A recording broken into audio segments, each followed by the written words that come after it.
Today, we're going to look at the ENFP type and what mid-career ENFPs need in order for their careers to be satisfying.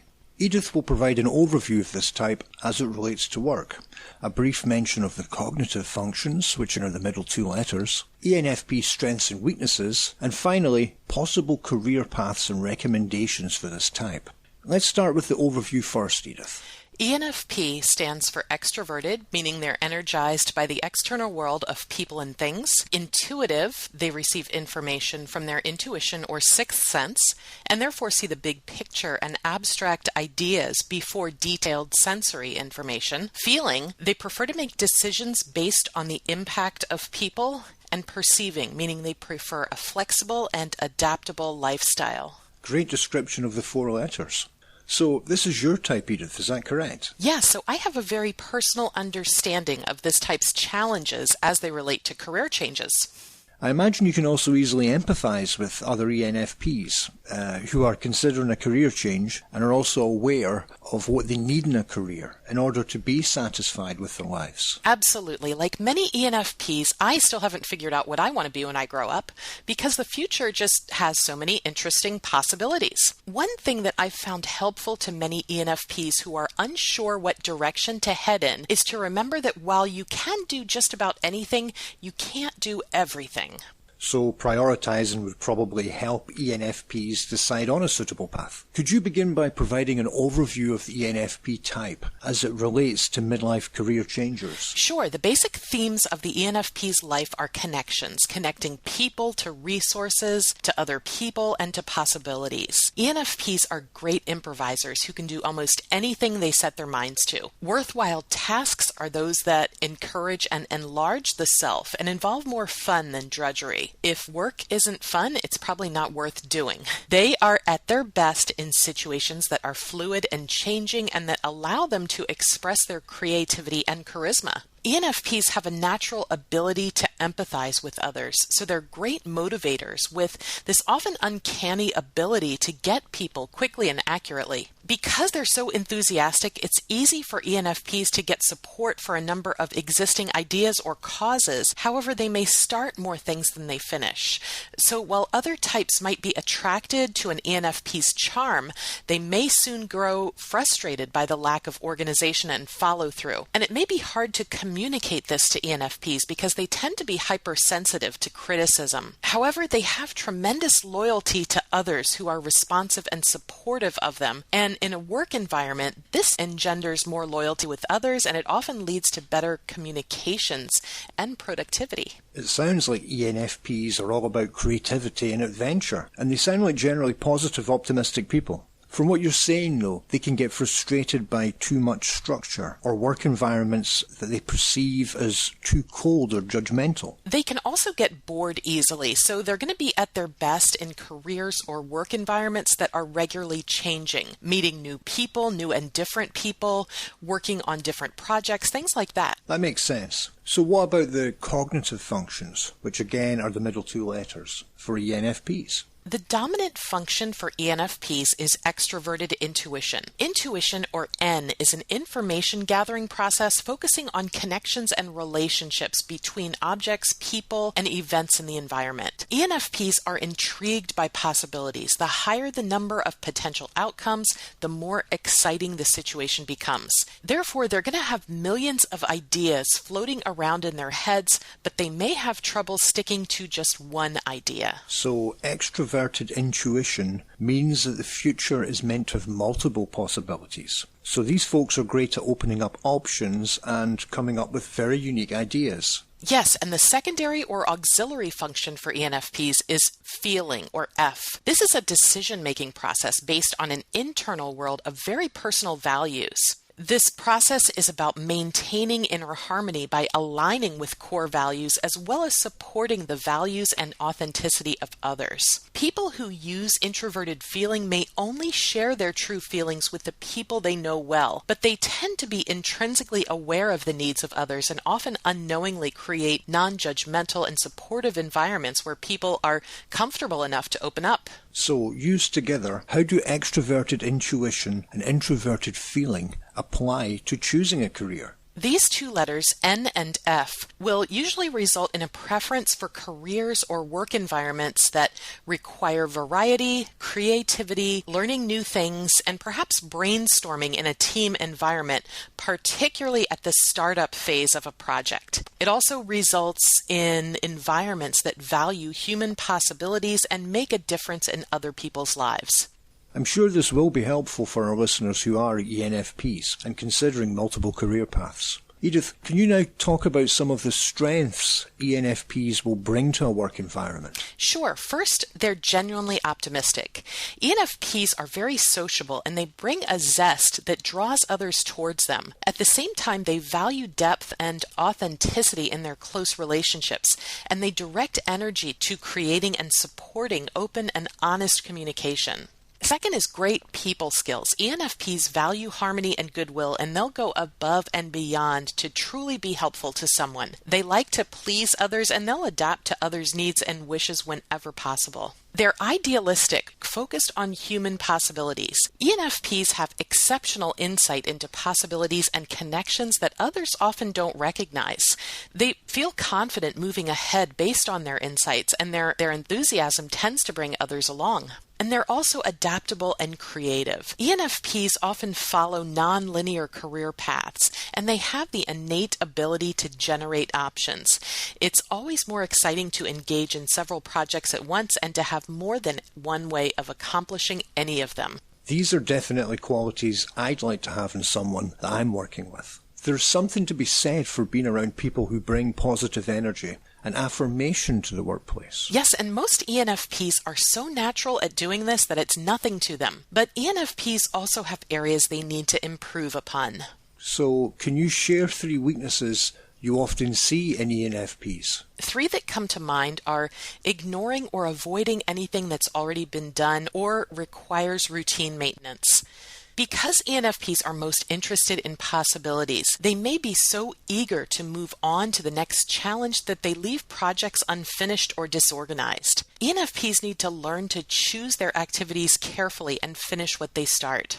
Second, failure to recognize the reality and factor in the details. ENFPs can end up with little focus or direction when they get caught in a sea of ideas, each seemingly equally important or attractive. A possible strategy is to prioritize their ideas by writing them down, paying attention to what's actually required in any given situation. And third, overextending themselves. ENFPs may rush through activities, finding themselves overcommitted socially or professionally, or they may just be unable to say no.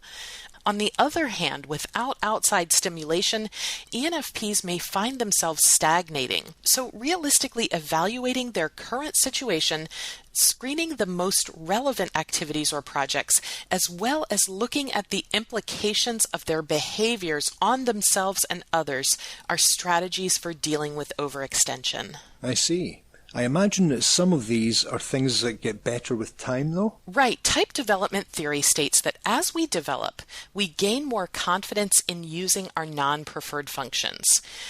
For the ENFP, these are thinking and sensing. In their 30s and 40s, ENFPs will, for example, feel less hurt if their coworkers don't invite them to lunch, and they'll learn to take things less personally overall. ENFPs are not naturally detail-oriented people, but in midlife they'll learn to use the sensing part of their brain and become more realistic and practical in their decisions. But wouldn't it be stressful to use these non-preferred functions? From what you're saying, I'd think ENFPs would want to mainly focus on their intuition and feeling.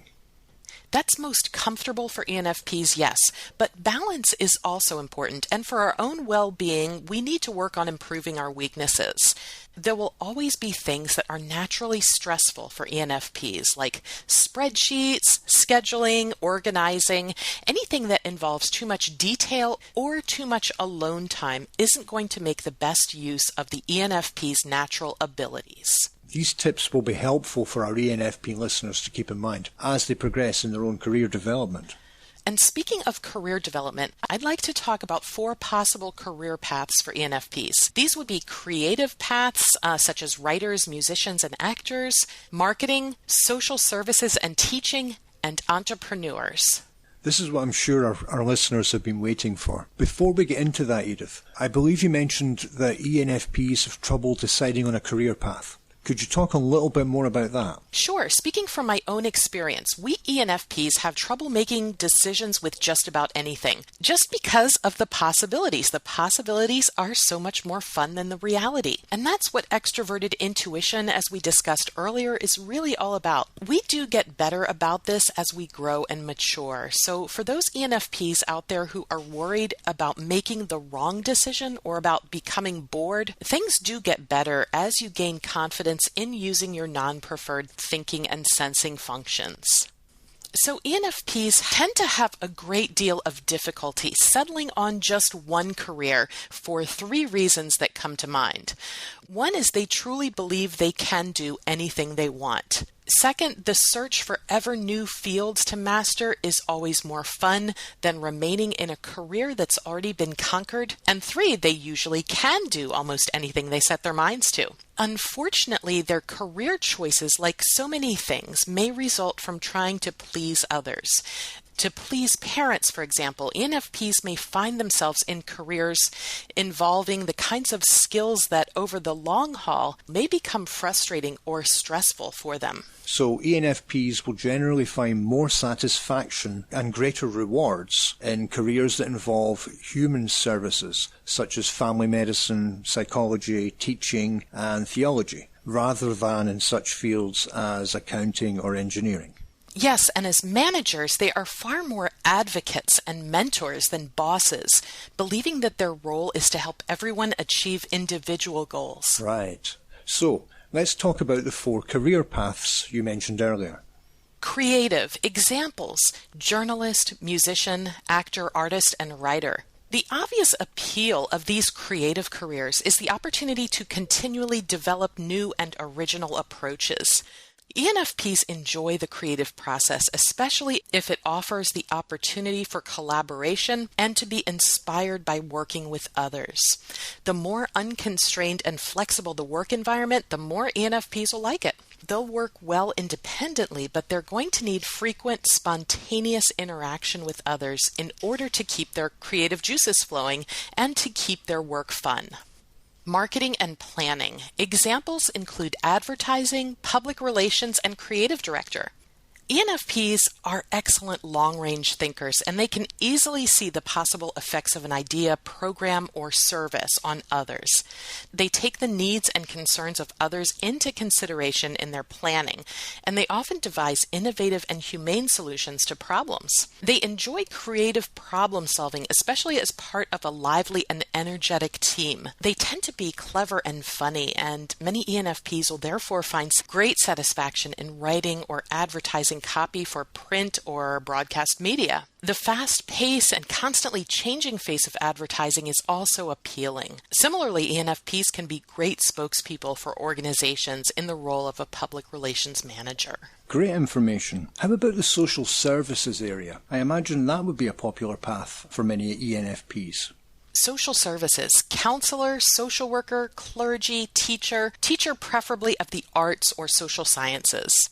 Many ENFPs find work that has a positive impact on others to be intrinsically satisfying. They are compassionate and supportive psychologists and creative and enthusiastic career counselors, helping their clients to find new and original solutions to problems. ENFPs' focus is always on possibilities, especially for others, and they have this infectious and energizing style that motivates their clients to try to make positive changes.